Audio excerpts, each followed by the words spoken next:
Welcome back, Mongo Fix. This is a Chevrolet. It's got some broken parts. It's got some bent parts. Got some new wheels and tires. It is not a truck.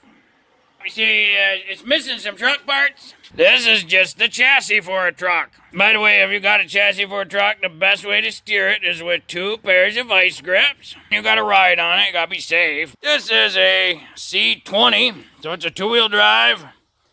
It's an 8-lug, 3/4 ton. It's got the heavy-duty frame. It's got the dual gas tanks in it. Missing the engine and trans, of course. The bed is in pretty good shape. It's got a couple little rust spots. Few little dings. It's got some minor surface rust, light bubbles. You're gonna need a bumper. Got some scuffs and scrapes. Overall, though, this box in pretty good shape. This is an 8-foot box. Inside look pretty good. Mongo's got a big plan with this. To start that plan, we're turning this chassis into a truck bed trailer. That means this is going to be one of those multi-part series things. And to start, the first part about turning a truck bed like this into a trailer is Mongo always guts the rear brakes. Because with a truck bed trailer like this, there's no point in having rear brakes on it. Mongo's going to use the original axle as the axle for the trailer. Those studs are chewed up something fierce.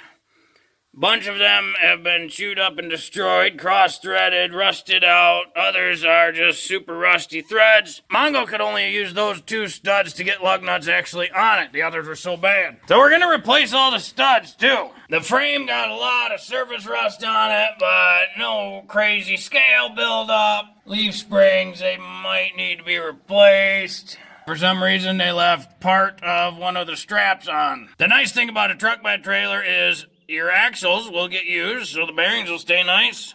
So if you do need an axle lever, you got one on standby right there. Of course, before we do the brake stuff, we gotta get it up in the air. So just right in the middle underneath the pumpkin.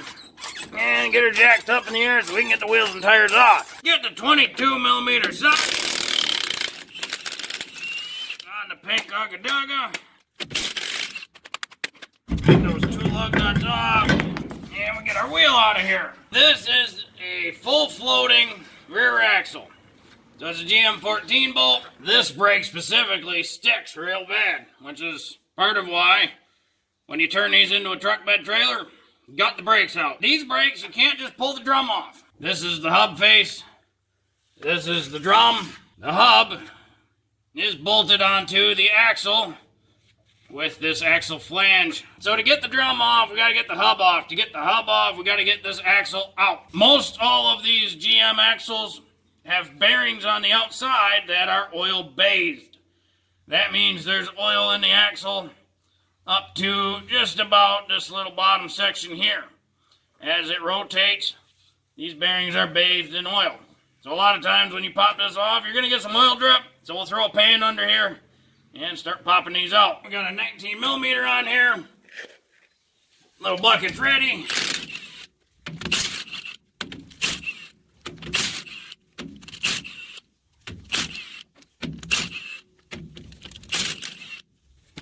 Now we didn't get any oil to come out, but as that last one popped, you can see she released right away. No oil came out. That means to Mongo, she's probably low on oil. So we slide this axle all the way out. It's got a little gasket there. Inside here's a couple of these lock ring things. And you'll see one of these has all these tabs on it. A couple of them are knocked over. So you can take either a punch or a flathead. Knock them out. This one looks like it's kind of putting some friction on it. And then we take a punch or a flathead again and rest it on the little notches and start loosening that lock nut.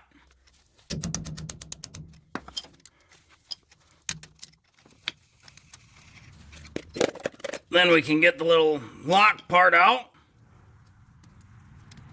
And inside is another one. The one on the inside is actually what's putting the preload on the bearings. The other one is just what's locking everything into place so it doesn't move. You usually just gotta knock them loose once or twice and then they'll spin out the rest of the way. But you never know how long the axle's been sitting, what kind of shape it's in, if water got into it.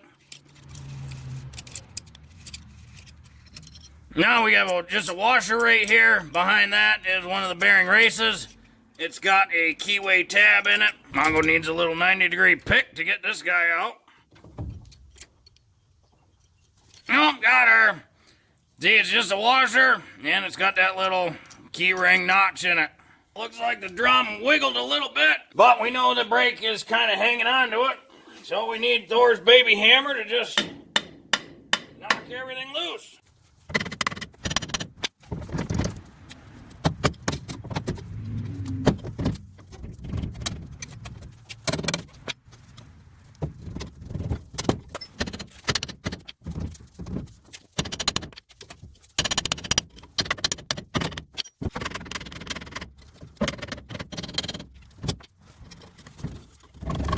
Basically, you gotta keep prying at it, keep pounding on it until that drum comes off.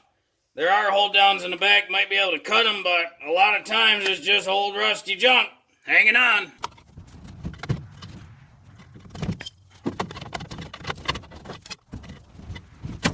Oh, there we go. Oh, Mongo finally get it off, and that was one heck of a fight. Oh yeah, definitely some oil in there.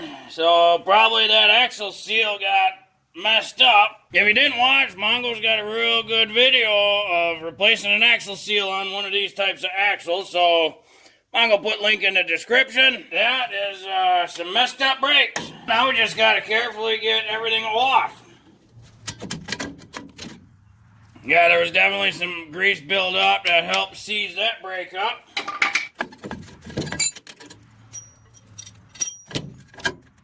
It's a trailer, it don't need no stinking parking brake. Clean up our surfaces. Mongo's gonna have to go to the store to get some axle seals. Again, it's gonna be a trailer, so even though we don't want brakes, we still want oil in the axle to lubricate bearings. We still want good bearings, so we still want a good seal on there. Along with getting a new seal, Mongo wants to replace all of these studs because these ones are real nasty and bad. To replace the studs, you flip the drum over on its top like this. Then you just take a hammer and pound the studs out. Pick up our drum, and that is the stud we need. Here we are 1 month later, mostly because Mongo went to the store and them criminals at the store wanted $8 per stud. So Mongo went to another store and they wanted $8.50 per stud, and another store wanted just under $8 per stud. And Mongo said, nope, y'all's criminals, that ain't good. So Mongo got hold of Rock Auto and got these ones for just under $2 a stud. Mongo replacing all of them, so that added up really quick, you know. And then, of course, Rock Auto had some seals. Now, just for reference, on these old Silverados, the 25, 3500s, they're pretty much two different ring gear sizes. And the ring gear is inside that differential pumpkin thing. The general rule is, if it's a full floating axle like this, it's a 10.5-inch ring gear. If it's a semi-floating axle, then it looks like this. You'll notice there's none of those bolt holes in there. The axle shaft doesn't removable from the outside of the tire. It doesn't tell you what your gear ratio is, just the size or diameter of that ring gear in the pumpkin.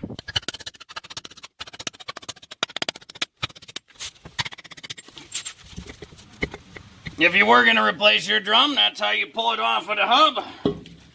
And then you can put a new drum on it. While Mongo's in here, before we get the seal out and expose the bearing, Mongo's just going to get a wire wheel on a drill, clean up all these surfaces real good.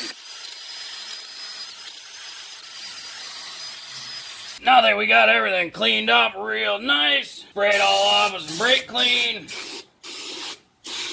Be sure to clean out them bearings real good.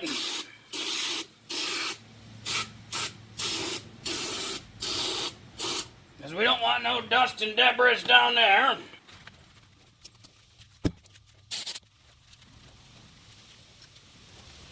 And now we can take a seal puller, get under here and pull this seal out. And Mongo gonna throw the drum back on now, just to give a little more leverage for pulling the seal out. Take our seal puller. Oh, that's gonna take some force. There she comes.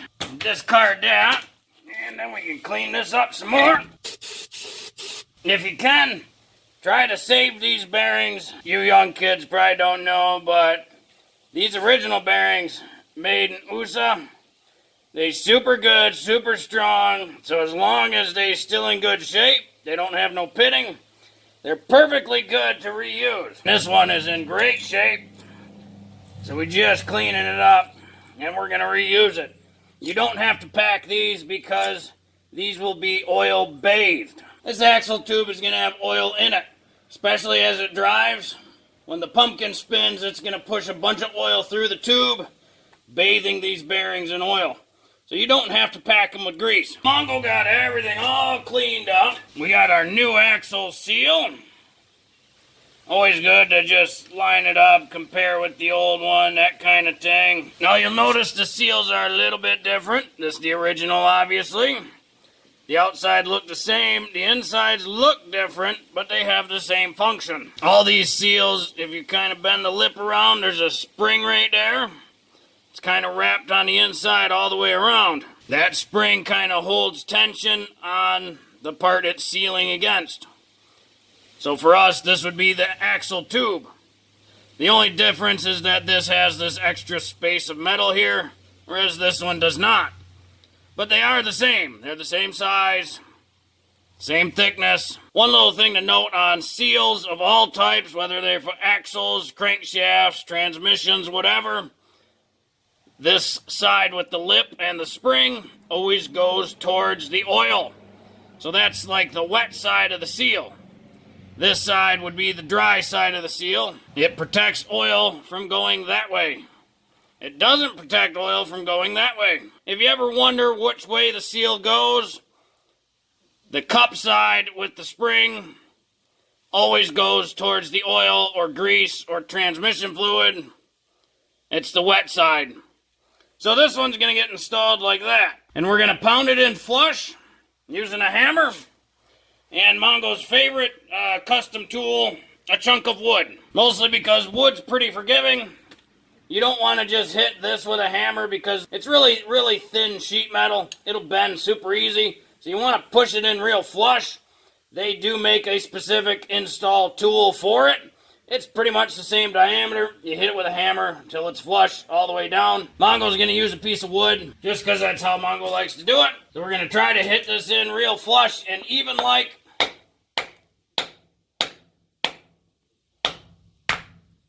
You'll notice the sound changed. That means we were hitting the whole thing, which was hitting the ground. So we should be flush.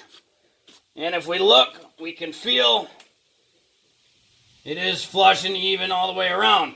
So now our brand new axle seal is installed. Set our drum on like that. Line up our holes. To install these studs, we're just going to put them right in the holes. These studs have a knurled edge on them right here.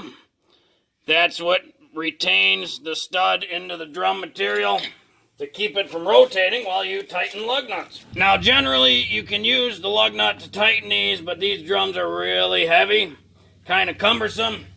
So Mongo's got a great big giant punch, and Mongo's going to drive them down with the big punch to seat them.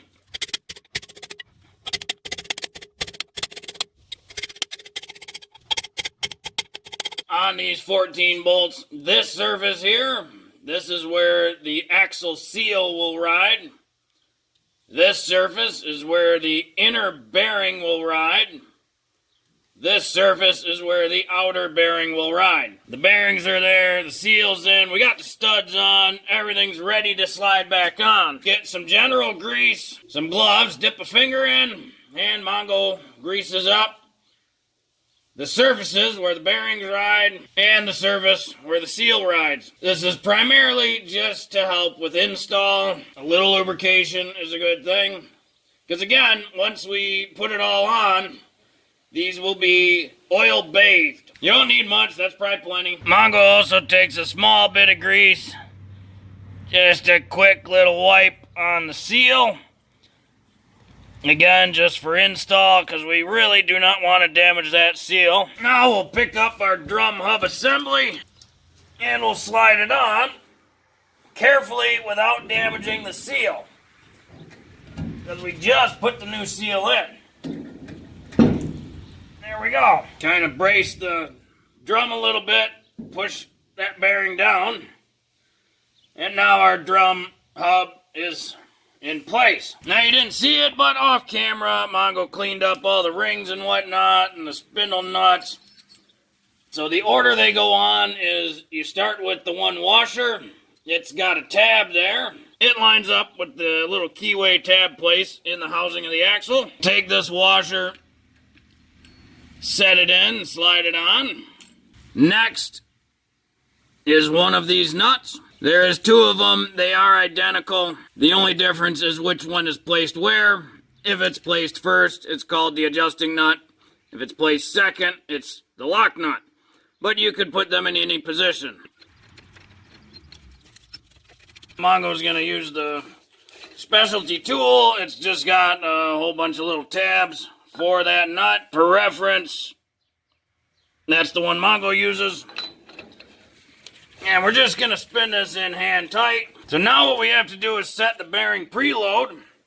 So we'll take our torque wrench, set it to 50 foot-pounds. All your GM 14-bolt full floating axles, you're going to set the preload the same way. The other style that's really common is a single adjusting nut and a keyway with a retaining clip. It's a much easier system to use. Mongo prefers that, but this axle's got the two nuts. Fun thing is that all these threads are the same, so if you wanted, you could buy that style lock setup and run that on this axle. 14 bolts are pretty great that way. They're pretty universal that way. No matter what, they're all going to get preloaded to 50 foot-pounds. And to do that, we'll rotate this nut while spinning the hub forward. So, as that spins, tighten.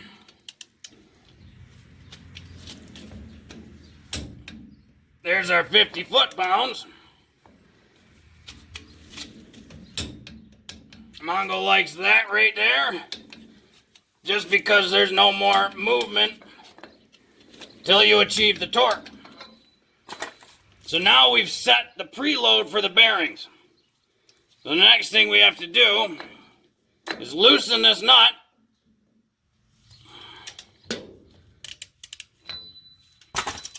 So now the nut is really loose in there. Mongo then likes to snug it up. Mongo's not putting a ton of effort into twisting it, so it's basically hand tight. Now on the other style, you would then, once you get it to snug, you would tighten it till the keyway slides in, and then you're done. This one, Mongo changes torque wrenches to 35 foot-pounds.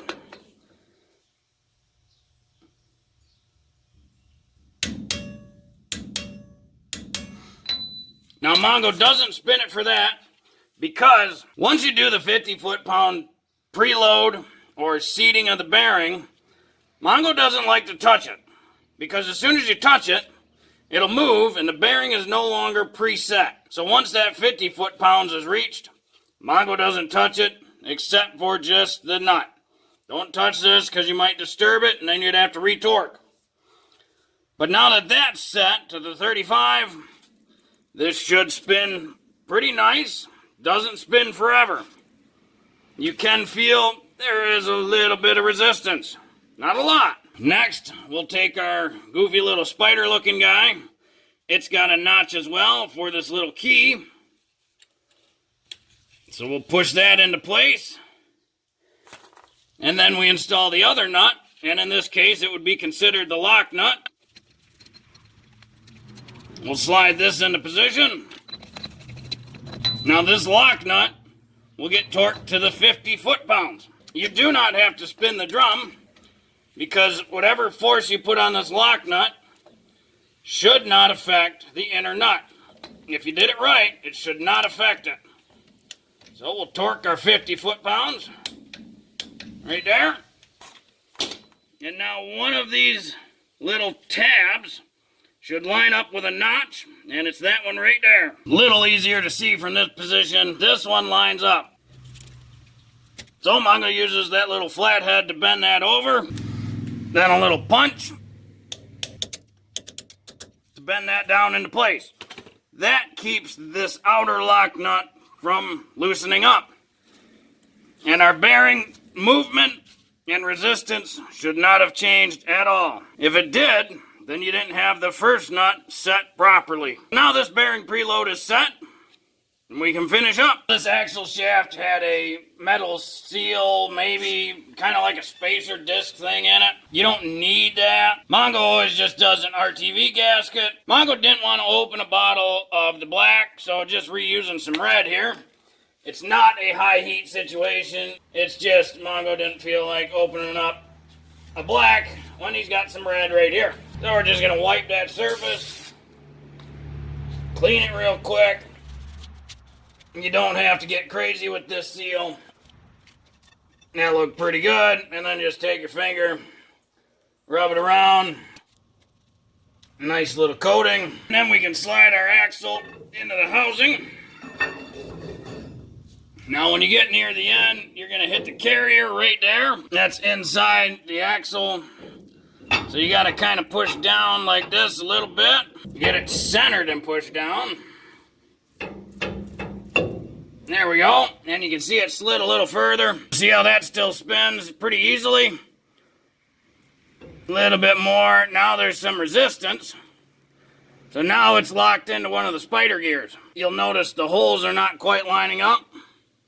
So you may have to slide it out, rotate it a little, re-engage a spline, and slide it in. Once you get it lined up, push it in all the way. Now we can take all of our bolts and put those into place. If you happen to notice when Mongo took those bolts out, a bunch of the lock washers broke. Well, 8 bolts, 8 brand new 1/2-inch lock washers.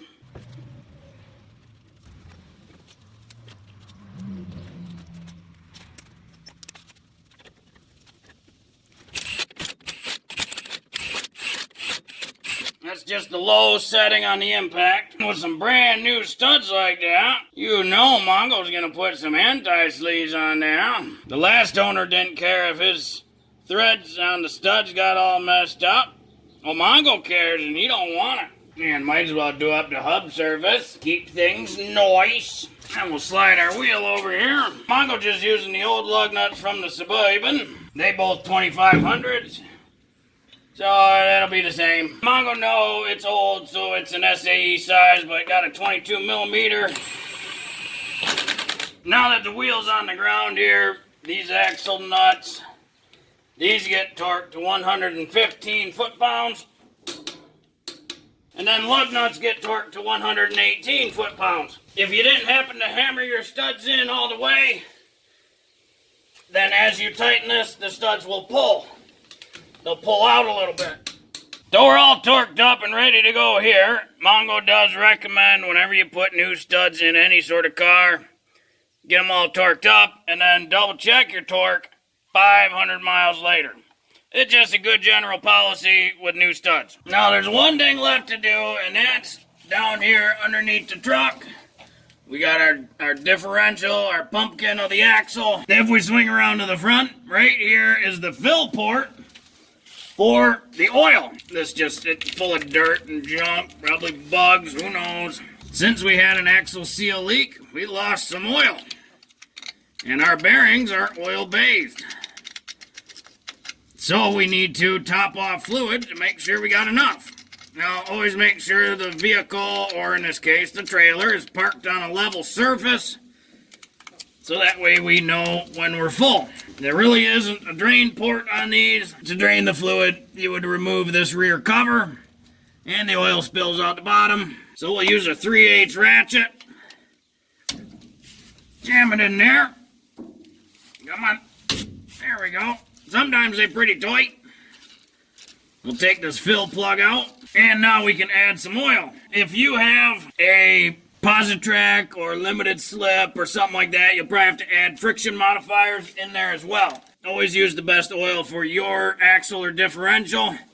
Mongo got some 80W90, and we're gonna add oil until it starts to drip out the top here.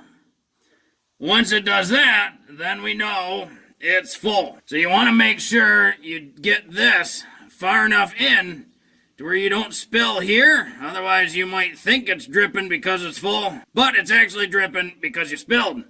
You gotta make sure you get it deep enough in there, and then you just slowly add oil. Yup, and there we go. She's just starting to dribble out, so that means we are full. So we'll take our plug, put it in, tighten her back up. It doesn't have to be crazy tight. It's basically pipe thread. So just get her good and tight just like that.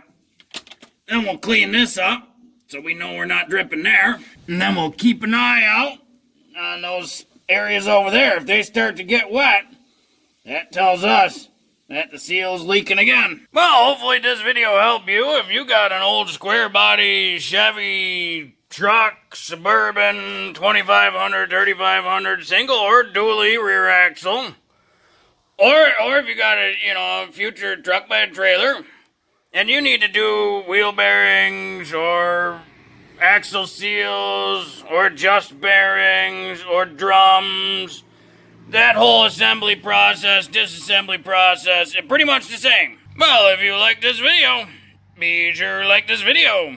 If you like this video and other videos from Mongo Fix, be sure to subscribe. Mongo always working on all sorts of stuff. And be sure to stay tuned to Mongo Fix, because the next episode, Mongo cutting this thing kind of right in half. Because we making a trailer. Mongo show you how to make a very simple truck bed trailer that's super strong and super cool. Mongo, thank you.